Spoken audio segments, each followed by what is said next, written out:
안녕하십니까. 도곡 정보문화도서관 단골손님 김민식입니다. 안녕하십니까. 성북 길빛도서관 단골손님 박동훈입니다. 지난 한 주간 도서관에서 재미난 책 많이 빌려 읽으셨나요? 아, 아니요. 사실 2번 갔는데 음, 음, 빌리기도 했는데 읽지는 못했습니다. 그러셨군요. 뭐 이렇게 많이 바쁘셨나 봐, 우리 박동훈 부장님이. 바쁘기도 하고 게으르기도 아, 하고 그런 거죠, 그- 뭐. 근데 사실은 2번 가서 책을 빌렸는데 못 읽었잖아요. 네. 그건 바빴다기보다 빌린 책들이 좀 재미가 없었나 보지. 아니, 그 여유가 없었어요. 그래요? 네, 마음의 여유가 없었습니다. 그리고 사실 연말이니까 뭐 아무래도 음, 바쁘기도 하고. 요즘은 병원 가느라고 바빠요. 왜요, 왜? 그, 이, 이 나이대가, 제가 어? 이제 위아래로? 50대잖아요. 예, 네, 위아래로 병원 갈 일이 그렇지. 맞아. 많은 데다가, 어른들 모시고 다녀야 되랴, 네. 아이들도 데리고 가야 되랴. 그래서 또 이제, 저도 사실 약간의 지병이 있거든요. 그래서 이제 1년에 몇 번씩 꼭 가야 되는 그런 것들이 있어서. 그걸 그렇군요. 가다 보니까, 그치. 이게 일주일에, 또 병원은 주말에는 안 하잖아요. 그렇지. 큰 병원은. 그렇지. 그러니까, 이 주중에 휴가 내고 가다 보니까 올해 놀러 가느라고 쓴 휴가는 이틀밖에 없더라고요. 마음이 아프다. 예. 모두 그, 병원 가느라고 쓴 휴가더라고요. 어, 그래서 연초에 노는 휴가를 좀 먼저 써야 돼. 근데 참, 이제 음, 시작이거든요, 사실. 부모님들 연세도 그렇고. 그렇죠. 그래서 지난주도 그렇고, 음, 그리고 지난주에 제가 상을 2군데를 갔는데, 음, 이것도 약간 연결된 얘기거든요. 음. 그, 이제 되게 딱하게 된 거예요. 친구 상인데, 본인상? 부친 상, 모친 상. 부친상. 나 다행이다. 부친 상이구나. 그것도 헷갈리네. 어, 예, 갔었는데, 이제 남겨진 부모님이, 이게, 어. 예, 남겨진 부모님도 아, 이제 혼자 되셨으니까, 근데 음, 몸이 굉장히 불편한 상태에서 음, 이제 노부부가 사시다가 한 분이 돌아가신 거예요. 그렇지. 서로 챙겨주고 이런 상황에서. 예, 음, 자식들은 해외에 나가 있고. 아이고야. 그래서 해외에서 들어온 자식들이 이제 상을 치르고 또 그 나가면 또 이제, 나가야 되는 상황인데 그렇지. 혼자 남겨지시는 건데 어, 몸까지 불편하신데 네, 가족들이 전혀 거기에 대해서 별로 대비를 안 했다가 어찌할 어, 줄을 모르는 상황을 아, 제가 한 케이스를 봐고 또 다른 상에서는 네, 말년에 이제 뭐 낙상하시고 뭐 이래가지고 또 뭐 요양병원 왔다 갔다 하시고 하느라고 자식들이 이제 음, 다 그러기 상태가 된 거예요. 그치. 지치지. 계속 그런 것만 보다 보니까 네, 이 정말로 이게 수명이 늘었잖아요. 네, 수명은 늘었는데 건강 수명은 그만큼 따라가지 못하는 상태에서 음, 핵가족화됐고, 음, 그리고 요즘 예전에 자녀들도 그게 많지 않잖아요. 그렇지. 예, 그러니까 그런 상황이 가족들한테 닥치면 일을 생업을 못 하게 되더라고요. 그러니까 옛날에는 독박 육아가 무서웠다면 네, 이제는 사실은 독박 간병이 무서워집니다. 맞습니다. 무섭습니다. 이게 음, 그, 그래서 약간 우울한 한 주였네요. 매주 그래요? 우울해 매주. 예전에 제가 지금 네. 우리 박동 부장님 말씀 듣다 보니까 아주 꽤 오래전에 내가 읽은 책 중에 하나가 그 도서관에서 역시 빌려 읽은 책인데 노후 파산이라는 책이 있어요. 일본 책이 느낌인데요. 그렇죠. 일본 NHK 다큐멘터리. 아, 그러니까 이게 우리나라도 KBS에서 그런 다큐멘터리들을 많이 하는데 뭐냐면 사회적 현상을 이렇게 분석하고 그래서 우리는 어떻게 가야 되는가 약간 이렇게 국가적인 어떤 아젠다에 대해서 이렇게 장기 프로젝트를 해가지고 왜 1년 동안 막 이렇게 하고 그거에 대해서 프로듀서들이 방송 끝나고 나면 기록으로 남겨요. 음, 우리나라에서 그런 식으로 베스트셀러가 된 책들 중에서는 KBS의 그 생로병사의 비밀 제작진들이 쓰는 책들이 건강 관련 책들이 좋은 책들이 많거든요. 그 프로 아직까지도 하죠. 모르겠어요, 그거는. 어. 난 최근에 하여튼 읽은 책 중에서는, 걷기만 해도 아프지 않단가? 뭐 하여튼 뭐 그런 책도 있고, 그 책들이 괜찮은데, 이 노후 파산이라는 책을 내가 읽은 게 거의 한 10년 전쯤 됐을 거야, 아마. 네. 근데 그때 내가 읽었을 때 이 책이 나오게 된 계기가 뭐냐면, 일본에서는 이게 너무 심각한 문제였던 거야, 이미. 고령화 사회가 되고 난 다음에 노후 파산이 오는데, 노후 파산이 오는 이유 중 하나가 뭐냐면, 걔들은 그쪽은 왜 저기 그 희귀고머리들 있잖아요. 네네. 그러니까 이게 1990년 이후로 갑자기 이 일본 경제가 이렇게 추락하면서 그 당시에 경제가 이렇게 악화되니까 실업 상태가 돼서 대학 졸업하고 취업을 못한 사람들이 그냥 그대로 이렇게 있다 보니까 근데 바로 그 전 세대만 하더라도 왜 70년대 80년대 막 그 이렇게 단카이 세대. 막 그 잘 나가던 그걸 이렇게 선배 세대들을 보다가 막상 내 때가 되니까 나는 취업도 못하고 이러고 있어요. 그래서 사람들이 되게 우울해지면서 결국은 희귀고머리가 됐는데 문제는 이 사람들을 다들 엄마 아빠들이 그냥 집에서 그냥 돌보면서 했던 거지. 그러다 보니까 이 엄마 아빠들이 40, 50된 희귀고머리들을 그냥 이렇게 돌보면서 자기 연금 가지고 자식이 이렇게 뒷바라지하고 그러다가 나중에 이분들이 돌아가시고 나면은 부모 세대가 돌아가시고 난 다음에 이제 이 이제 젊지도 않지 이제는 나이 60 이제 다 돼가지고 이분들이 이제 노후 파산을 맞는 거죠. 뭐 이렇게 생활력이 없는 상태로 그때까지 그렇죠. 갔다가. 근데 그게 엄청나게 이런 사태들이 많아서 근데 나는 그 책을 봤더니 딱 3가지를 관리하라 그러더라고요.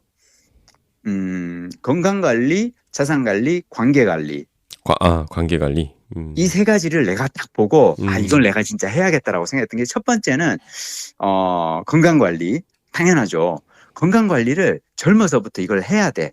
그래야 나이 들어서 내가 자식들에게 최소한 폐를 끼치더라도 이걸 끼치는 기간을 줄일 수 있는 게 첫 번째는 무조건 건강관리.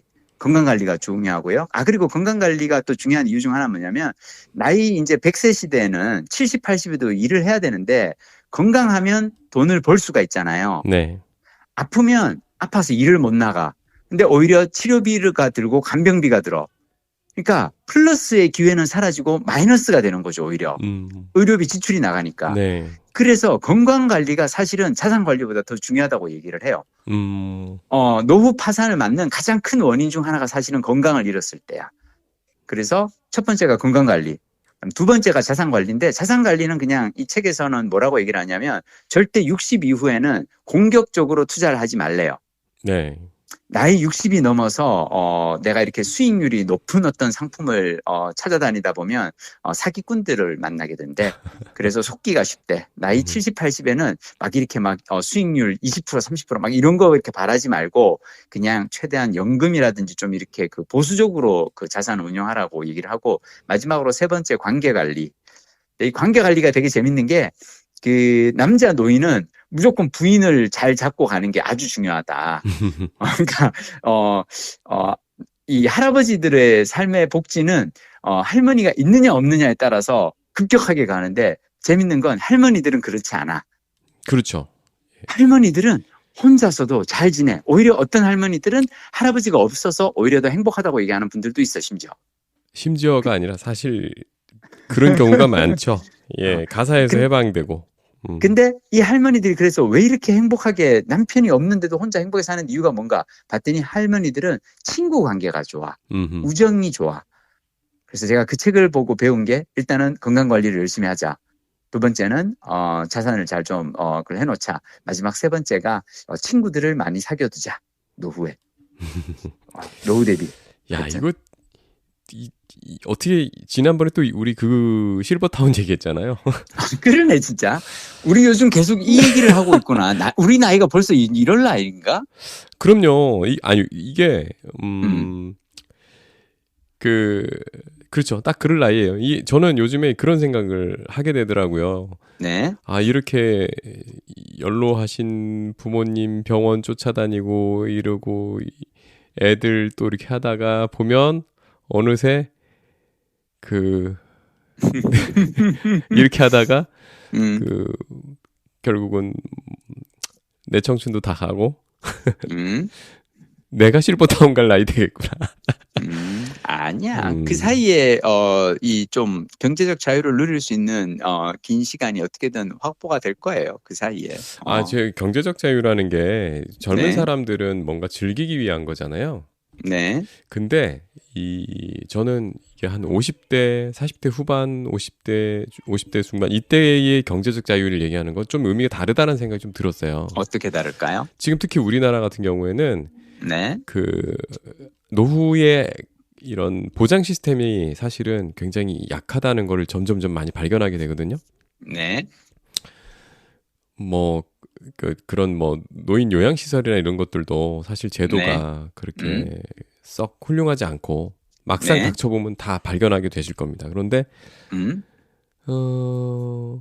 결국은 그리고 자녀들 수가 이미 적어요. 70년대 음. 태어난 사람들 이미 숫자 적기 때문에 음. 결국은 그러니까 독박 그 간병을 하던 음. 아니면 돈으로 때워야 되는 거거든요. 그렇지. 예. 근데 독박 간호라는 게 간병이라는 게 이게 마음만으로 되는 게 아니에요. 그렇지. 자기도 건강하고 또 자기도 또 가족들 생활을 돌려야 되기 때문에 일단 진짜 몸이 슈퍼맨이 아닌 이상 돈이라도 있어야 됩니다. 그렇지. 그래서 경제적 자유가 사실은 그런 방어적 경제적 자유예요, 사실. 방어적 경제적 자유다. 예, 50세 때 가장들 인생을 즐기는 어떤 그런 거 아닙니다. 그게 아니다. 흔히 경제적 자유를 인생을 즐기기 위한 거로 생각하시는데 한국에서 중년 가장들이 생각하는 경제적 자유의 목표는 오히려 방어적인 거예요. 방어적이다. 예.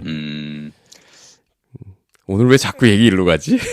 아니 근데 기왕 여기 나온 김에 그러면 나는 그냥 이 얘기에서 이어가면서 네. 내가 생각나는 책들을 또 다 얘기를 해볼게요. 네. 예전에 또 도서관에서 나는 2016년도, 2017년도 이때 내가 빌려 읽은 책 중에 나는 사실은 지금 내가 이제 나는 그러니까 벌써 2년 전에 명퇴를 신청했으니까 53세 나이에 사실 나는 경제적 자유를 그냥 딱 이걸 했단 말이죠. 왜? 아니 이게 누가 들으면 굉장히 큰 돈 벌어서 경제적 자유를 얻으셨다고 오해하실까봐. 그렇지. 네. 근데 나는 내가 항상 사람들한테 얘기하는데 그러니까 이게 지금 그 우리 박동원 부장님과 나의 경제적 자유의 그 기준이 달라. 그래서 나는 큰 돈을 모으는 게 나의 경제적 자유의 목표가 아니라 적은 돈을 가지고도 버틸 수 있는 어떤 시스템을 만드는 게 나한테는 중요한 거였거든요. 그렇죠. 이게 사실은 진정한 의미가 될 수도 있어요. 나는 내가 도서관을 다니는 이유는 뭐냐면 도서관 취미생활을 가장 최고의 취미생활은 사실은 도서관 다니면서 책 읽는 건데 그러면 돈을 쓸 일이 없단 말이죠. 그러니까 씀씀이를 줄이면서도 되게 근데 나는 2016년에 내가 책 중에 사실 내가 2020년에 명퇴를 하는 데 있어서 큰 도움을 준 책이 한 권 있어요. 네. 중요한 책입니다. 제목이 뭐냐? 1인 1기. 어이? 이것도 약간 있어요? 일본 책 냄새가 납니다. 요거는 우리나라 책입니다. 김경록이라고 미래에셋 은퇴 생활 연구소 소장님이 이렇게 그분 유명한 분이죠. 이분이 은퇴 준비에 대해서 많이 이제 그걸 하시는 분이잖아요. 네. 근데 이분이 1인 1기가 무슨 얘기냐면 쉽게 얘기하면 이거예요. 어떤 분이 식당을 하다가 대박이 났어. 그래가지고 권리금 받고 막 해가지고 이걸 갖다 식당을 이제 팔아 넘겼어. 그리고 한 7억이라는 돈을 이제 거금을 손에 쥔 거예요. 그래서 이거를 은행에 집어넣어 놨는데 그때 당시에 2010년대 초반이니까 저금리 시대고 그래서 7억을 집어넣어 놔도 한 달에 이자가 한 100만 원 정도 나오더래요. 네. 그래서 그냥 7억 있어도 그냥 월 100만 원밖에 안 되는구나 이러고 있었는데 어느 날 그 프랜차이즈 협회에서 이분한테 연락이 와.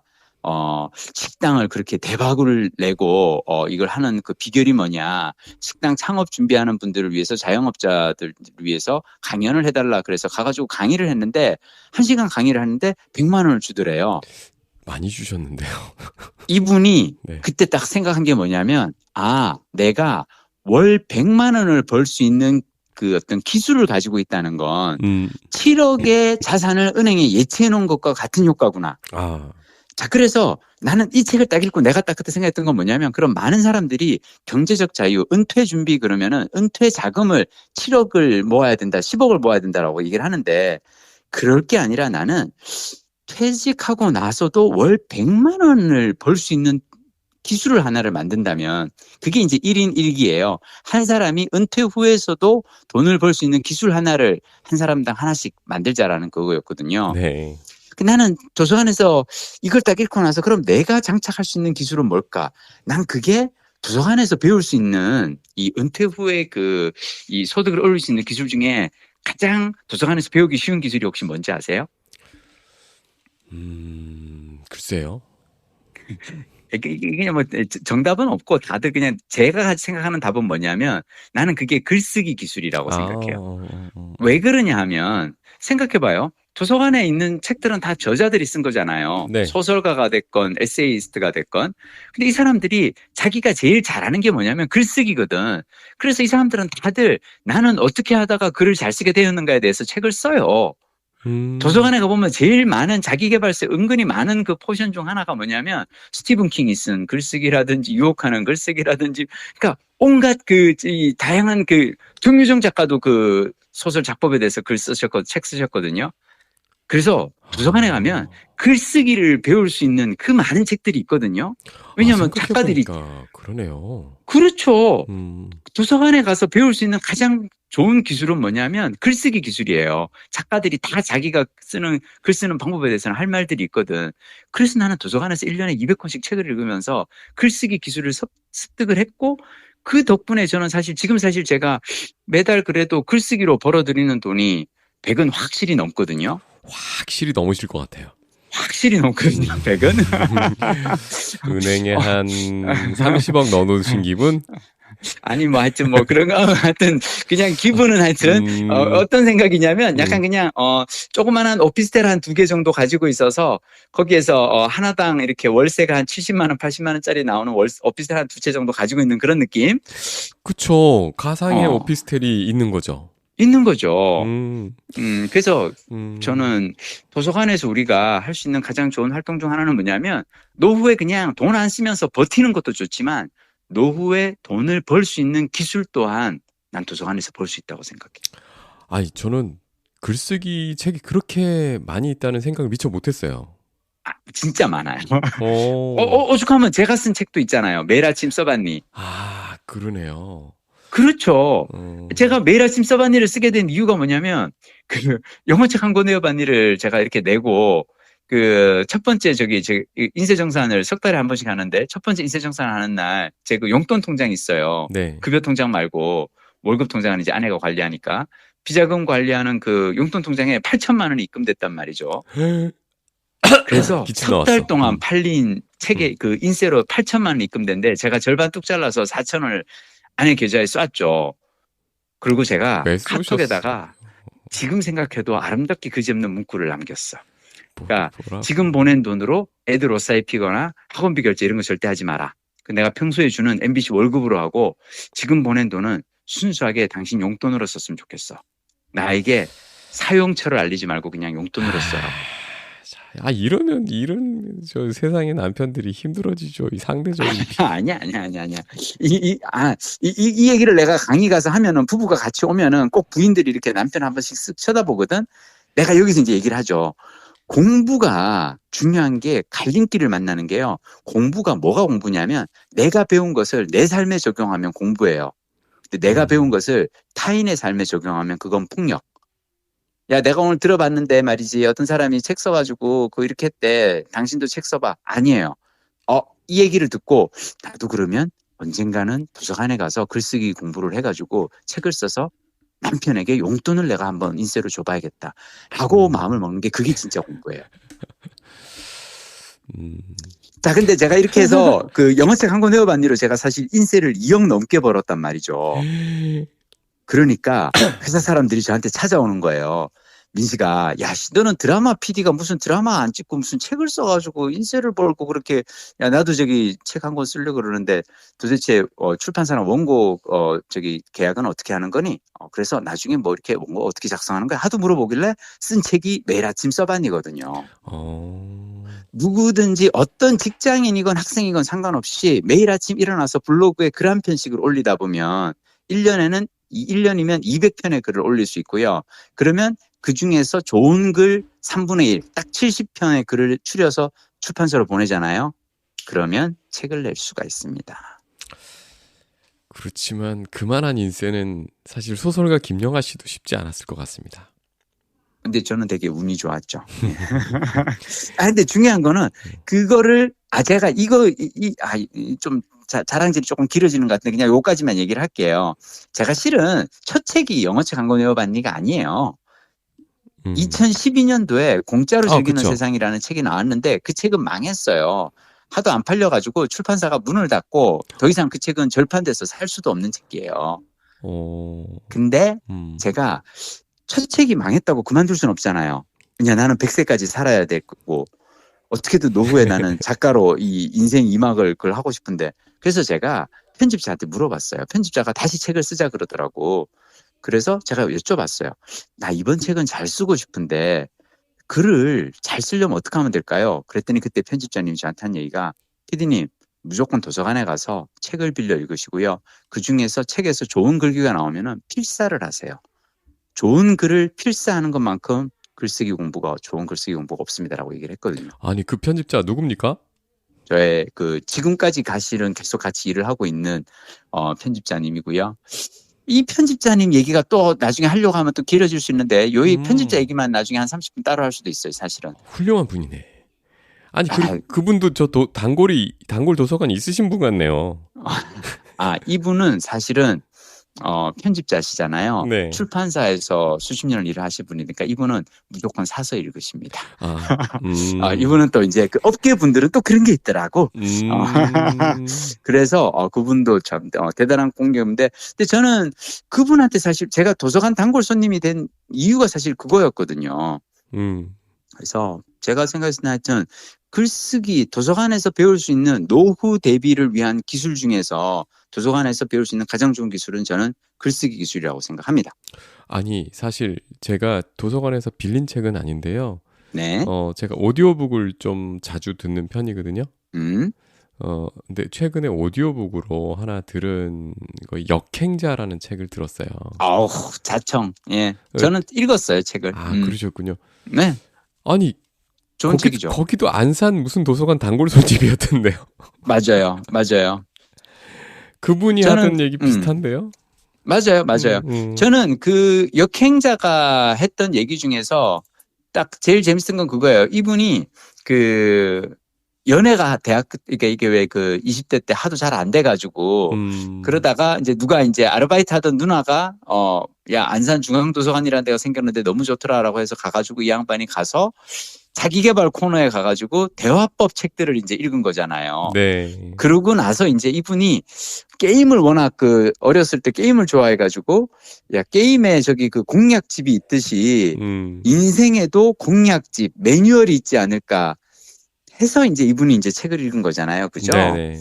그래서 저는 참 그거 읽으면서 역행자라는 책이 저는 베스트셀러가 된 게 되게 이렇게 저는 반가웠던 거는 이 책을 읽고 많은 분들이 그래 도서관에 가서 책을 읽으면 누구나 다 그 자청이 무슨 뜻인지 알죠? 이름이. 네네. 자수성가 청년? 자수성가 청년. 그러니까 누구나 다 자수성가를 할 수 있구나라고 느꼈으면 좋겠습니다. 저도 비슷한 포인트에서 사실은 꽂혔거든요. 주위에서 어떤 점에서? 사실 제가 그 책을 읽게 된 게 저희 이제 아내의 친구분이 그 책을 읽고서 굉장히 인상 깊으셨나 봐요. 그래서 이제 큰 부자가 되시겠다고 열심히 막 거기 책에 나온 대로 열심히 막 하시고 그러시나 봐요. 근데 그분은 자수성가에 꽂히신 거죠.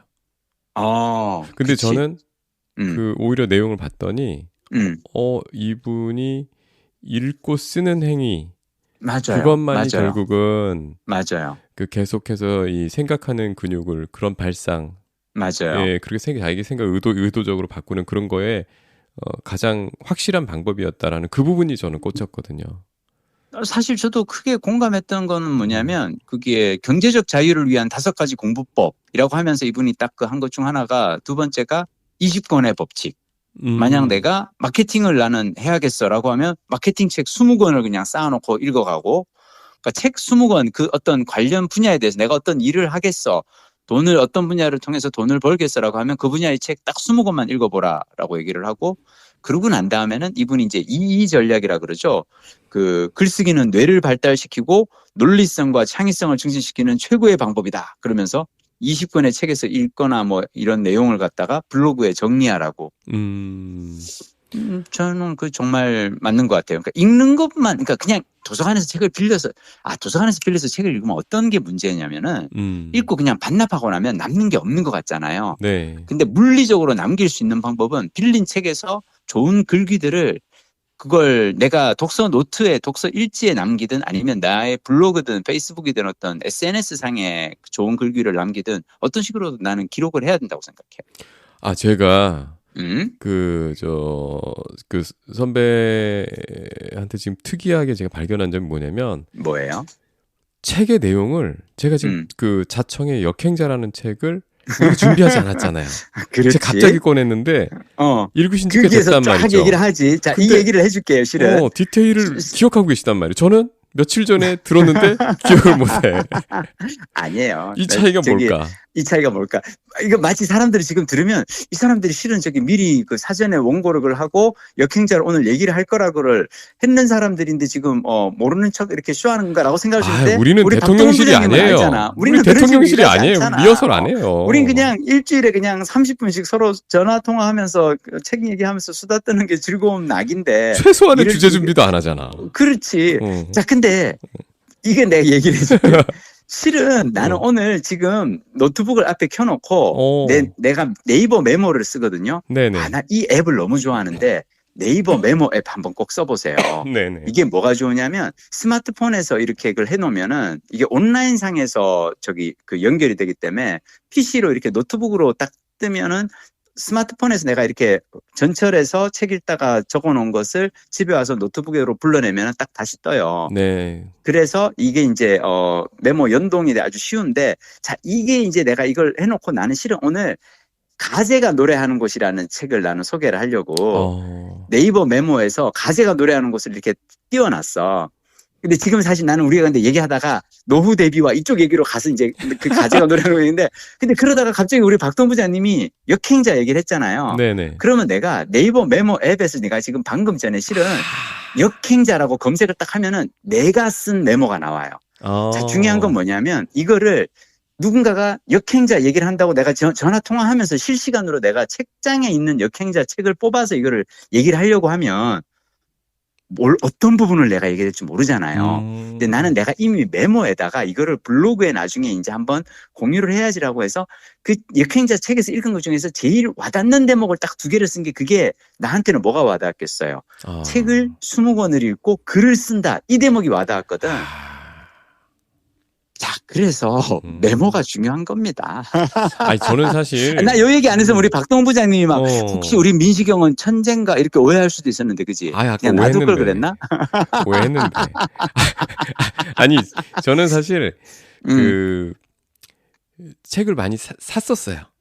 그렇지. 네, 샀었는데 그 산 이유가 도서관의 책은 제가 책에다가 이렇게 이 형광펜을 많이 긋고 뭐 쓸 건 쓰고 이러거든요.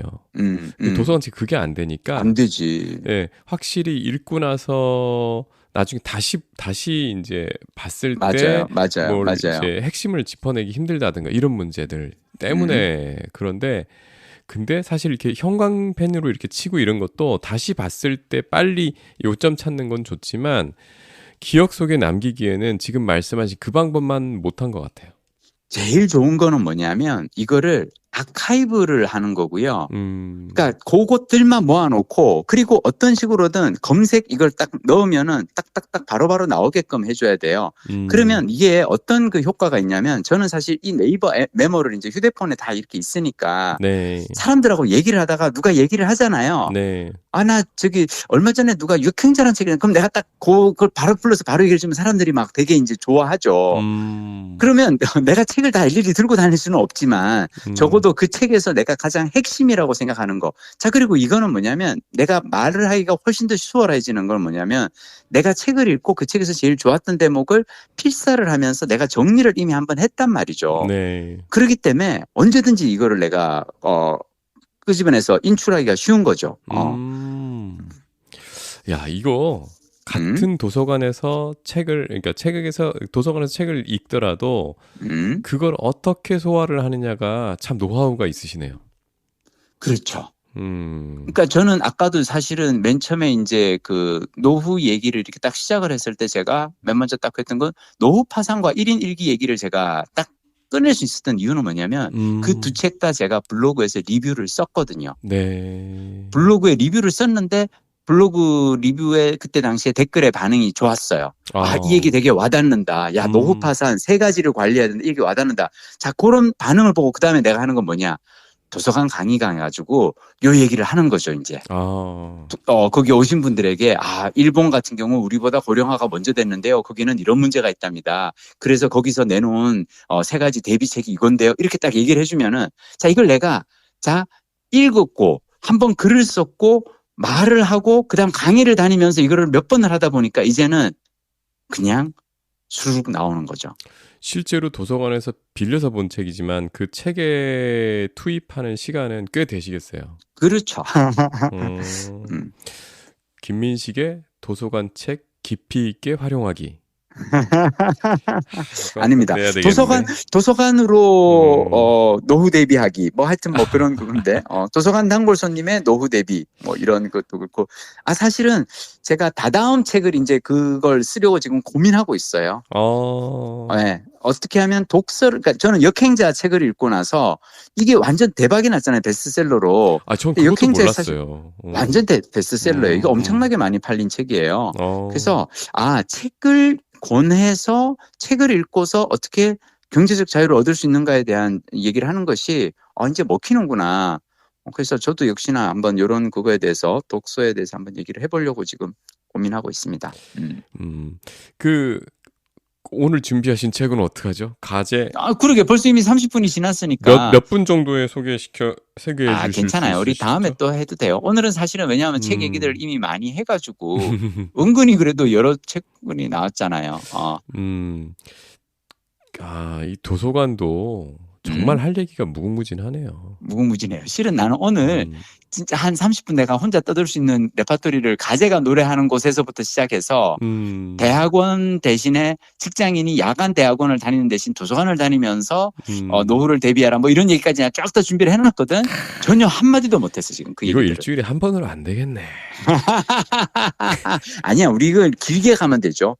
길게 가면 되고 저는 우리 박동원 부장님하고 나하고 나는 참 우리가 몰라 우리끼리 하는 얘기지만 합이 잘 맞는다고 생각하는 건 뭐냐면 전혀 아무 준비가 없었는데 나는 박동원 부장님이 딱 하는 얘기를 이렇게 듣다 보면 네. 그러니까 뭐 이를테면 이번 한 주가 왜 바빴는지 50대가 되니까 어떤 게 이런 얘기를 하다 보면 이미 우리는 막 얘기가 이제 이어지잖아, 그치? 네. 오늘도 너무 즐거웠습니다. 가제가 노래하는 곳 얘기는 제가 다음 시간에 꼭 할게요. 근데 문제는 그 사이에 내가 도서관에서 또 책을 빌려 읽어서 네. 더 재미난 책을 또 만날 수도 있다는 거. 뭐 그건 할 수 없지. 기대됩니다. 소재가 그냥 쌓입니다. 예. 아닙니다. 우리 박동원 부장님도 얼른 조금 여유를 찾으시고 네. 크리스마스 때나 이렇게 좀 책 좀 이렇게 읽으시기를 소망합니다.